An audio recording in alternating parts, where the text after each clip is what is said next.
Saturday showdown. Nongshim Red Force versus Kiwoom DRX. They are not going to be available here in this second game. Nongshim electing to go with second pick as well. We'll see what kind of counter picks they have up their sleeve. As, oh, this is perfect, especially because that is perfect. Yes, that is perfect. Thank you for It's perfect because it's normal red side, blue side, and it's all in order, and it's fine, and it's game 5, and my brain's not great at the best of times. We had the first pick, second pick, same arrangement last game, but it was flipped, so now we have what you used to. But yeah, so this time a little bit of a mix-up in terms of the bands coming together, because remember it was the Nautilus, Anivia, Zinzao that KT led with. Varus, Anivia, Renekton now coming through. And Nongshim have kind of gone more with the banning OPs. I say that, kind of actually matching two other bans of the previous time. They're getting rid of that Orianna. And it's just an Ambessa first pick, which based on that Renekton ban, it's probably an Ambessa for perfect. We heard Umti talking earlier about how he doesn't want to see Ambessa in the jungle anymore. Yeah. Technically it's a flex, but we're expecting based on that Renekton ban, it is just going to be in the top lane. But we'll see. I think, is it time to just lock Yunara Lulu or something like that? Like a hyper carry in the bottom lane, try and have a little bit more control of later game team fights. Yes, I guess is the answer. I mean, I think at least you think as well, what would you match into it? Because, you know, Varus gone, Ashe Seraphine is gone. It's basically like Corki Nami. It's like your only real response. So I think they could just slam that. Now the question will be, will they take the Lulu now or will they leave it till later? Or they want to go the Yunara, Nocturne, Lulu. But the risk with this is KT can obviously just say, well, we don't want to give that over. Yeah. And it was KT who played the Nocturne Lulu earlier last week, so they're obviously very aware. And you can also, like, Lulu Ambessa is a pretty good combo on top of that, even if it's not coming out of the jungle. Cuz is considering a Vi to begin with, and so not going to be picking the Lulu alongside something if they are going to pick it away, and they might just give it up. One of that lockdown for the Yunara, you know, we often see Nautilus banned when Yunara is picked up, so once that point and click lockdown, are they going to try and deny the Lulu, or are they going to go for maybe something in the mid lane? Looks like they're going for that Aurora. A lot of threat, a lot of dive potential with the Vi and the Ambessa, and just getting that core off that top side. Both games this series, KT have been very much prioritizing, just going, hey, we want a strong core top side. Unless... Well, this is throwing a bit of a spanner into the works, as the Ziggs theoretically a flex. This Lulu is an absolute no-brainer. We were highly expecting it. But is this going to be an aiming Ziggs, or is it going to be a BDD Ziggs? Haven't really seen BDD on it. Yeah, I would expect the aiming Ziggs, because although we've seen Ziggs mid, it was into Azir specifically, and Azir's not available. But, you know, we could be surprised. Yep. I will say into Nocturne specifically, your satchel is great at completely disengaging you from the tether and getting you out of the range, so just pretty good in that regard. And when Vi and Ambessa go in and hold a target still, so easy just to press ult on top of it, so... And actually, yeah, into Nocturne, right? He'd be relying on his spell shield to avoid the satchel, but you just minefield yourself, and so that's going to eat the spell shield. So it's pretty much a freebie. It's really easy to play Ziggs into Nocturne, honestly, with regards to the self-heal. So as long as you're not throwing your satchel aggressively, you should be fine. Yep. We get the Annie band away, which I think makes sense in terms of pairing up with the Nocturne, but also, you know, I'm thinking of things that you'd want to pair up. I mean, obviously Orianna is the best with Nocturne, but it's banned away. But things like the Aurora that was hovered before by KT can also pair up well. Yeah, we might actually see KT ban it. Yeah. We'll just have to see exactly what is going to be taken away first as the Nautilus. Nautilus, yeah. Nautilus good into the Yunara, and Leona just great with Ziggs. So they are expecting a Ziggs in the bot lane based on what they are taking away here. Yeah, and I think we are too, based on the lack of Ziggs that BDD has played throughout his career. I'm not entirely sure he's played any game of Ziggs ever. And KT do end up banning the Aurora themselves, as we were talking about, so... wanted to limit like the dive threat available to Nongshim, and Kingen is just going to lock this a hand that we saw earlier. All right. Hopefully does a bit better than it did into the Renekton, which I think it should. The Ambassador not as much of an early threat. Viari looking like it's on the cards. Obviously something that has a lot of safety and can disengage from the Nocturne, but also that follow-up threat. Very much we see a Yunara, we're just picking like a dive-focused composition to counter Exploder. I will say though, Zehen can be a really frustrating front line to play into as an RE because, you know, it feels like he's buying a lot of time. You don't even get a reset from him. And also just hard to cut through, so... Oh, Effort did both. So he did the Teemo hover and they lost. That was the one game that they lost. And then he did the Nasus hover, which is the one he always does. And now he's thinking about Shen, as the Shen Ziggs bottom lane is a consideration. Picking Shen into Lehens is a choice, but instead, it's going to be the Cow. With the Nivea Band, it feels like a better option, and they just don't want to interact with this bottom lane at all. Yeah, they are playing just to scale up and be powerful in team fights. Very dive-focused composition, very much about locking down this AD carry on the other side, making sure that Shinara can't play the game. And for Nongshim, I feel like you want a second threat in the mid lane. And one who can steal an Alistar ult, an Ahri ult. Oh my goodness. Pick and choose, honestly. And this was a classic matchup into Ahri. I feel like the Silas has always liked this matchup. Well, not necessarily liked it, but been okay with it.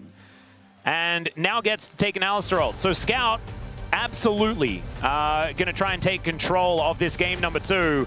And as it all shakes out, I love this Nongshim draft. Yeah. I think it looks absolutely terrifying. I'm really concerned with the DPS on the side of KT because there's this double bruiser front line where I think Scout and Kingen are going to be so hard to cut through.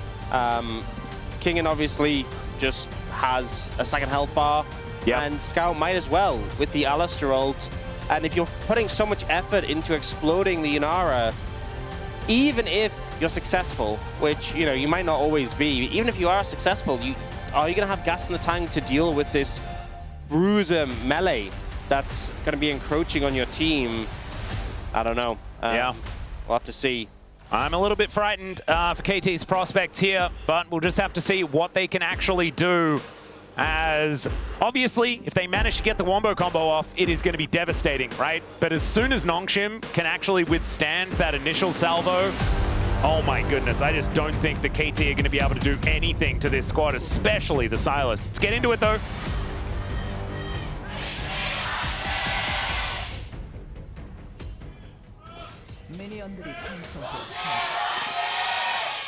All right, here we are as KT look to see whether they can challenge us on our assessment of this draft, which is looking a little bit rough for now. BDD with the Ignite. Damn. So he is like, I am going to kill this Silas. Ignite electrocute, a lot of early damage. I think he knows that he kind of has to kill this Silas a lot before he has access to the Unbreakable Will. Yeah, not really going to have a ton of lane access. And I think something that really Yunara gets a lot of power with is when, and it's not always the case, but when she is the one who is dictating the pace of the lane and can just hit minions as much as she wants. Always having the passive stack. And that is going to be the case here in the bot lane. So it's not going to be a fun time for KT's bot lane. They are going to be farming with the bouncing bombs a good amount, and until you get some mana on the Ziggs, it's difficult. You know, if you have to use a Q for every single CS or couple CS, feels bad, as does taking all that damage early. Yeah, Effort is just playing with headbutt only.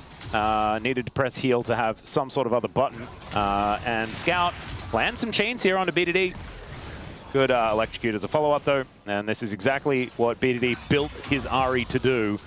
And that is trade well in the early stages of the game. Sponge looking to come on over for an early gank, though. Level 3 waits not a minute as the charm is spell shielded gorgeously. The flash comes down. BDD is still taken out. First blood to Scout.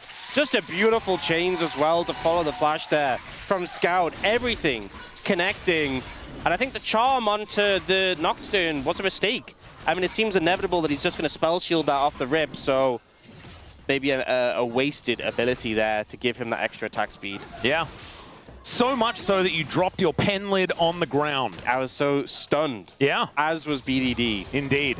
Stunned to the point of death chamber as aiming is going to satchel Taeun away. And yeah, I mean, it's one of those sort of, hate to say, told you so type moments, as Orcs already alluded to the fact that this was going to be a difficult game for KT. Well, it's already started off very difficult, and this is not the time where it's supposed to be. And really hard to play. Dying early and falling behind when you have Ignite feels so 이겼다 rough. 이거. 나 더블 받았다. So yeah, the Charm Throne of the Nocturne, Oh man. it's just always going to get spell 맞아요. shielded, you know? And 야, 거의 끝났다, 이거. BDD flashed in a straight line as well. So Yep. Scout throws out the flash, doesn't even have to adjust the position of that one as, oh, I've seen this play before. This time Cuz is in the area as Sponge moves over. There's the Vault Breaker, and he should be taken out. Spell Shield does nothing at all, as now Scout able to dash over the wall with the Abscond. But still, good answer here for KT. Might be enough to get BDD back into this lane. This was much better. Oh, there's a Flash Pulverize. Turns into a little critter as well. Adorable, as now Effort is likely to be dead. One more auto comes down, and Taeun locks down the kill. You know that thing I said before the series about how the hens will just be like the litmus test for for supports, and if you're not playing at a certain level, he just dismantles you. That kind of felt like that. Getting the polymorph off on the Flash Pulverize, in meaning Effort can't line it up to hit you on a tower. That was pretty huge. Yeah, ridiculous. Hi, everyone. Pen lid replay. Let's have a look. Oh, Picking yeah. up the pen lid. There it is. Yeah, this was And- helping. Oh, see, I helped. We got the pen lid moved with Yeah. our feet. Perfect adjustment. That was appreciated, honestly. That was teamwork. That Yeah. was synergy. You know, I think we see a lot of teamwork on the Rift. We don't often talk about the teamwork on the desk. Well, there's also now some teamwork happening here as the flash out, as Cuz flashes in, will allow Sponge to escape. As teleport from aiming as well, as he looks to try and join in the fun, but it's a turtle port, unfortunately, so it takes him about 16 years to get there. Let's have a look at this replay one more time. We got replays for everything. Yeah, so this one was much better because they just wait for him to face check into the brush, and I think the fact that they just walked in there and didn't expect the possibility that Cuz could be there was a big mistake. And here, so the hens gets the polymorph off. As he was going for the play. That's So just such an insane read. yeah. Like he precast it.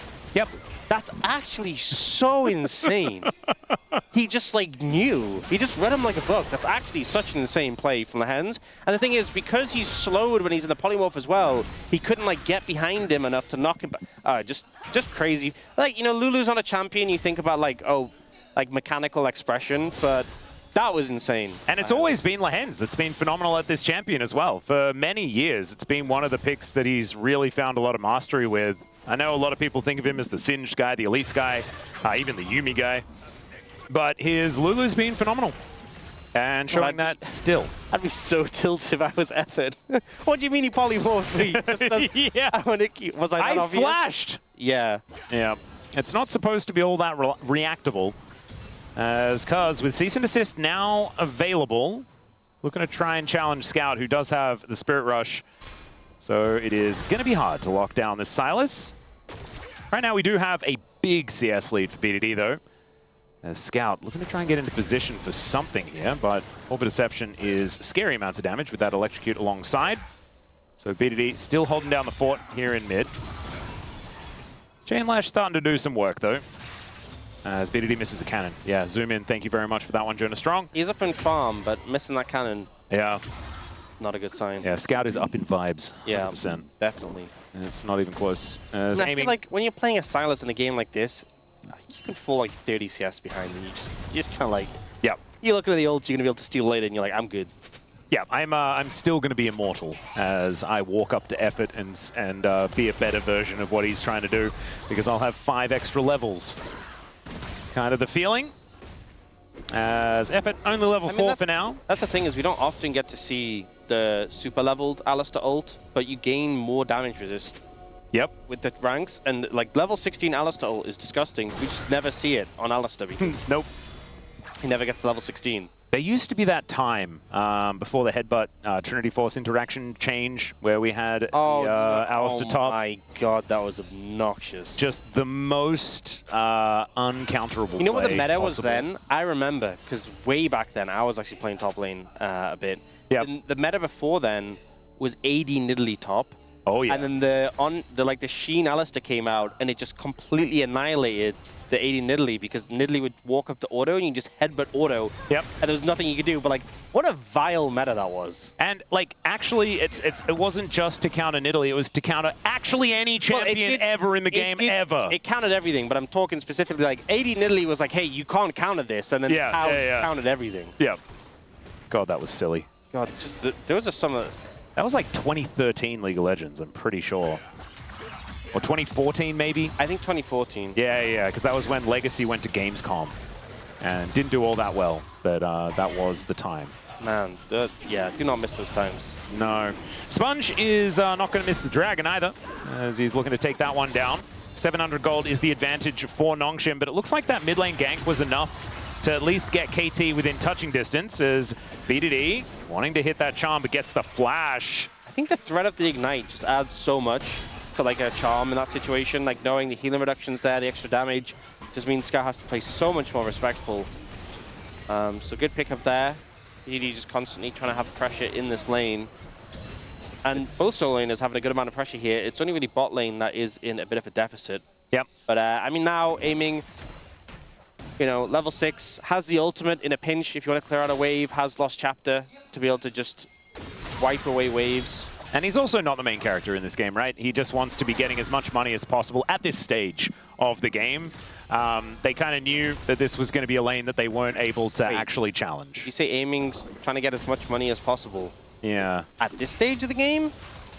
Last game, he was pushing a side wave in the middle of a team fight. That is a good point. I mean, later on in the game, he will definitely be doing that. Yeah. But right now, if we were to be his coach, we would be saying you're not the main character, and just try to play safe. And aiming would say under his breath, "Yes, I am."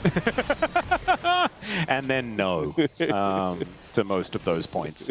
Effort does have some Swifties now put together. Hopefully that'll allow him to at least circumnavigate some of these fights. As Cuz over the wall, PDD should be able to grab this extra plate. As you can see the cow, but if the cow galloping comes, up the mid lane. But if Alistair comes, he can steal his ult, so... Oh no, yeah, actually, Effort, leave. Yes, He's going to, he is. Well, the Hens turns up as well.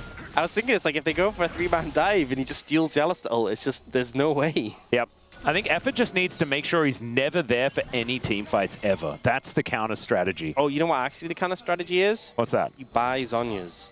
Oh. And when he shoots the hijack at you, you just stasis, and it goes on cooldown, and he doesn't get the ultimate.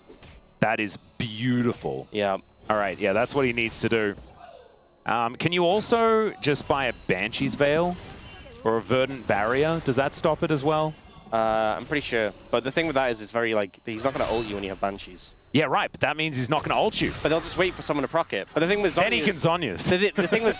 have them both. The thing with Zhonya's is they will just ult you, and then you stasis, and they go... Yeah. It may use up your entire, you know, purchasing power in the game. I think worth 100%. As that is all, like, the entire reason that Scout picked this Silas is because of it. To do it, I mean, it happened a lot when stopwatch is a thing, but when a Mumu support came into the meta, people were buying stopwatch on that. Oh, yeah. You just... Oh, Scout in a lot of trouble as he stole the cease and desist. That means Effort can come in, and Scout is very, very dead. Effort actually the one to pick up that kill as the trample comes down. Sponge able to avoid the Orb of Deception, but KT able to at least lock down a kill. I think that's the funniest thing is that the Alistair turns up immediately after he takes the Vial. He's like, now I'm allowed to come in.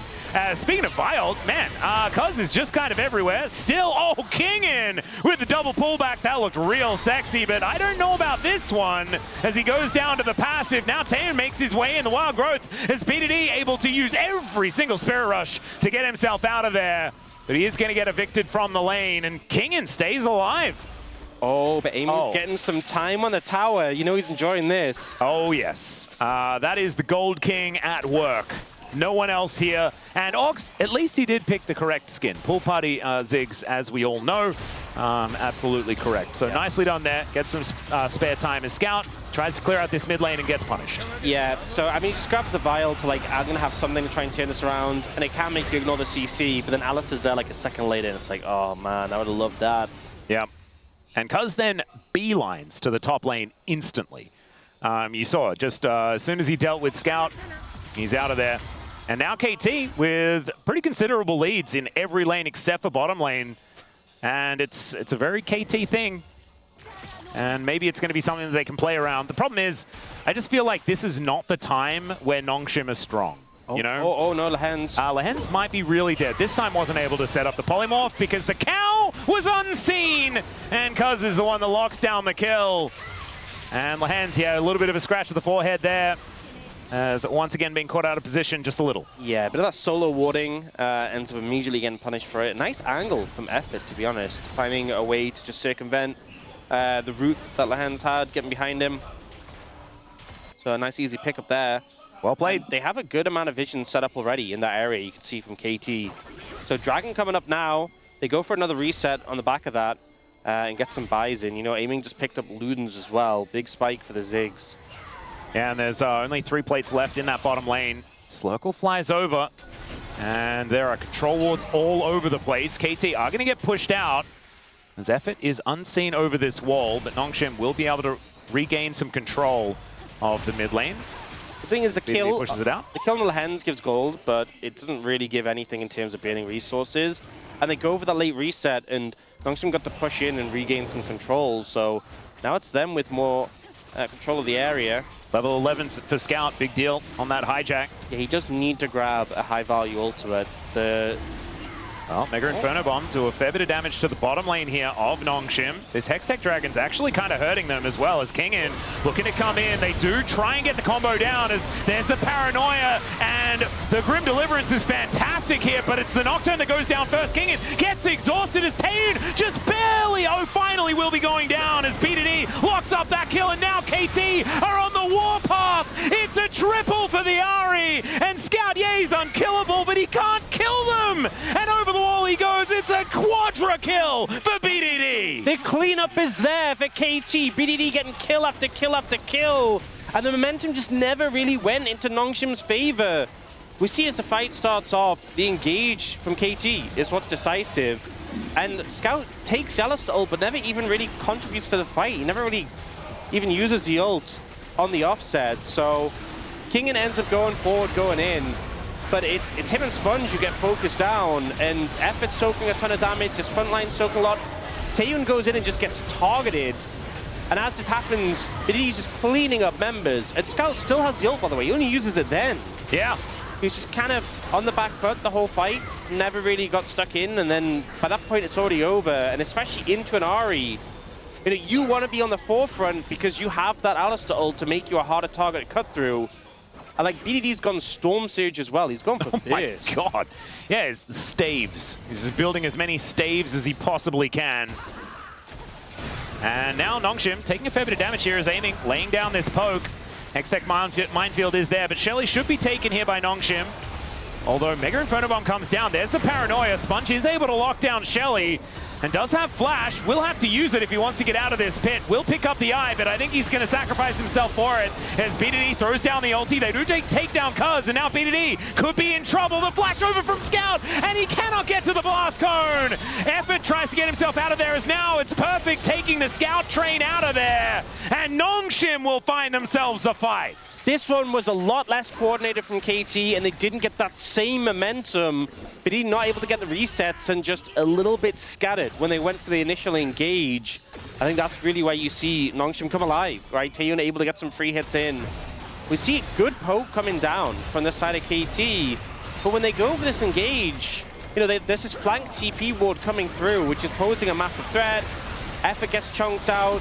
We see BDD getting feared. Although he gets one reset, he's now running away from Taeun, who's free hitting, and Scout just immediately pounces on him. Yeah. Such a fantastic flash there from Scout to deny the exit from BDD and lock down all of that money for Nongshim.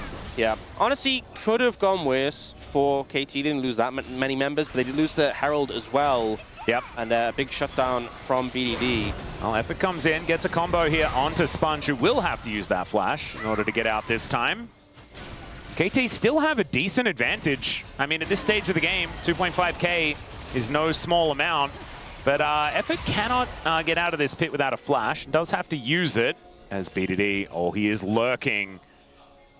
Hijack is there for Scout, so Effort is not allowed in here. The chains are just going to go straight into the charm. Cease and desist comes down. And Scout, he gets the ulti, but he's too low. And he's going to be taken out by Cuz. BDD gets himself away. There's Sponge with a phenomenal spell shield. And BDD will be able to pick up the kill onto the Inara. And down will go the Nocturne. KT finding a fantastic fight after the last one looked a bit dicey. That charm was so slick from BDD, just read Taeyun completely, and able to find a successful fight again. It's the Ahri momentum, it's all about that.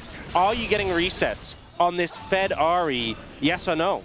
And there they managed to find it again. Scout was the one who got caught off on the offset, and the Alistar ult came through so late that it was just basically meaningless.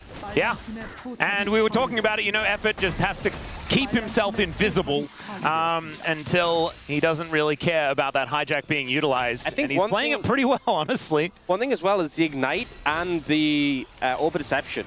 A lot of value into the Alistar ult. The true damage cutting through very effectively. And it's another, like, fantastic charm. So the first charm to open it, but that one. Oh, BDD. And accidentally gets the other kill, or at least helps out with it. As now Perfect and Kingin fighting one another. I think one of the mistakes that KT made in that fight that they did lose around the Herald was engaging onto Kingin. The Grim Deliverance was just really good at sort of resetting the fight. As Perfect is going to face check and will get polymorph. There is the Paranoia as well, as he flashes and dashes and gets himself at least to his turret. Perfect execution comes, the public execution does come down, but he's still very dead. In the meantime, Scout is going to be dashing 1 billion miles, and Cuz had already pressed R. Taeyun's also going to have to flash over, and there is the blast cone to get aiming to safety. Or is that a satchel? That was possibly both, because this is Infernal Rift. Still, the Ziggs will survive, and Taeyun the same thing, both of them having to use flash. Yeah, I mean, Taeyun committing for the 1v1 with the flash, but aiming just able to get out of dodge. It was a blast cone. Yeah, blast cone and the satchel, I think, was both used in that situation. Yeah. But that was hectic. That was. Play, picks in the side lane, dangerous. Just exist, it seems like. Yeah, and the gold lead was 6,000 and has now fallen to 4.7. So Nongshim making some ground. Dragging up, it is an Infernal Soul, which would be massive for, I mean, either team, but especially for KT. But they are 4 dragons away. Nongshim have 2 again. Think about it, though. Quadra Infernal Soul. That would solve their problems when it comes to not having enough damage. You know, to like burst them all out. You know, the DPS issue. Certainly would. They will be able to just press 3 buttons also, and then everyone will die. Ziggs is just... Yeah, pretty nutty. Yeah. Well, that is still a long way away. They will be able to get the first Infernal, though, denying Soul Point. You know who he's waiting for right now. Oh, yeah. He wants Lahens. But Scrying Orb from Scout will spot him out. Cuz was just like looking somewhere else as he comes down towards his bottom lane. And that is just a pretty comfortable goes for a ride. I like when ProView is used more for the comedy. Yeah. There's been some good ones. Cuz is very much a character. Yep. I like the amount of looking around he was doing as he was going for that play as well. Very sporadic. As anyway, KT. Now, Baron up and available, has been there for about 1.5 minutes, but 4 minutes on the clock for the next Dragon. And Nongshim, they still have this fantastic team composition as far as getting a straight-up 5v5 to work out, right? Like, Kingin can absorb a lot of damage, Sponge can pick up a priority target with Lahens there as well, making him tanky. Problem is that KT have kind of snowballed this game to a point where this composition of theirs actually works. And Effort, despite the fact that he's playing this cow as a difficult lane, he's 1-1-10. Yeah, he's been getting a lot of value. And it's just, again, there's a lot of bruisers on the side of Nongshim, and they are really just trying to get onto the backline, getting the squishy targets. Effort just able to keep bouncing them up in the meantime, surviving for a long time with that ultimate. Well, Slurkle comes down, Scout waiting to try and get that hijack onto Effort. Charm immediately as Kingen makes his way in. Headbutt Pulverize comes down, but there is that unbreakable will for Scout. He doesn't quite find the chains as Mega Inferno Bomb goes entirely wide. Aiming, trying to stay alive, but it does not work as they get on top of him, but down goes Taeyun as well. Cuz deals with the enemy jungler, and BDD back into the fight once again. However, Nongshim, I think they have the staying power in this one. That Charm, though, absolutely gorgeous. The headbutt, but Scout will stay alive until the turret finishes him off. And honestly, what was that? An even 3-for-3 in the end? Yeah, I believe so. Super close fight in the end. And both teams just throwing everything in the kitchen sink to try and get the edge there. We'll see the replay here. So ends up being an engage onto BDD after the Charm is down. Aiming also throws the satchel aggressively and then doesn't have it to get over this wall away from Scout. So he's just kind of a sitting duck. Means he's an easy target. BDD can obviously escape, but he used all of his charges of his ult defensively. Didn't get the resets in. And then Effort does a great job of peeling here. But even with that, Scout is able to get the kill in return. Yeah, that Charm was about as good as BDD could do. Yeah, and Aiming needs to... You need your defensive satchel in this game into all these melee threats. I think we're looking for another fight as there's another polymorph to come down. Flash out from Cuz, but he still gets feared. BDD looking to rotate his way over, but I don't know whether Cuz is escaping this one. As, in fact, maybe he is. Cease and desist is stolen away, though, and BDD is executed. It's Taeyun that locks down that kill, and now Kingen has found Aiming, who flashes away. In the meantime, though, they get into the backside of the fight, take down Taeyun, and now it's Perfect that's running amok. The double knockups come through. Kingen put down to the passive, and Perfect will walk it off. Scout, though, still chasing after him. Let's see who has the DPS, and it's Perfect that locks it up. Maybe it is the year of Perfect. He finds the ulti and locks down my hands. Perfect, you absolute madman. Still, he probably should be going down as the Dustbringer is going to connect, and Kingen finds the spear. But my goodness, take a bow as once again it's a 3-for-3. I thought it was just Baron. I thought it was just Baron done for Nongshim after they picked the enemy jungler, but Perfect with the hero play to keep their hopes alive. Cuz just goes a bit over aggressive here, and they have the opportunity to turn on a dime. Look how hard it is for him to get out.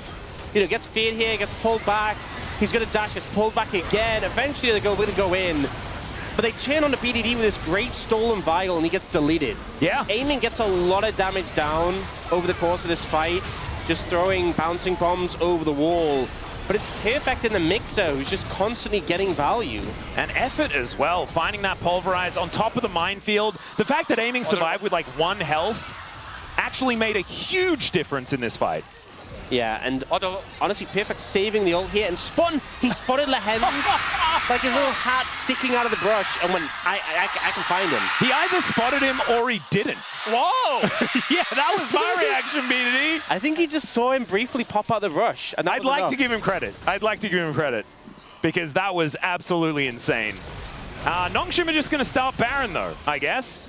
KT once again have a composition that can stop this, but the paranoia comes on down. They're looking for BDD one more time, but he has Spirit Rush, and that is a very dead Nocturne. And public execution, Perfect, I'm not sure about that one, but Mega Inferno Bomb under the rest of the 4 members of Nongshim, and BDD gets into that backline. Satchel to buy some space as Kingen is being very frustrating, and they do manage to take down BDD. However, the Zahin is also dead, the Pulverize onto Scout, and the chains will miss, and now Perfect is dashing around. They find the bomb onto Taeyun, and that's the ace for KT. Such a good engage. They turn on a sponge, they blow him up, and then Perfect finds this crazy dive on the back line. The rest of the team just go, yeah, we'll ball, we'll do it.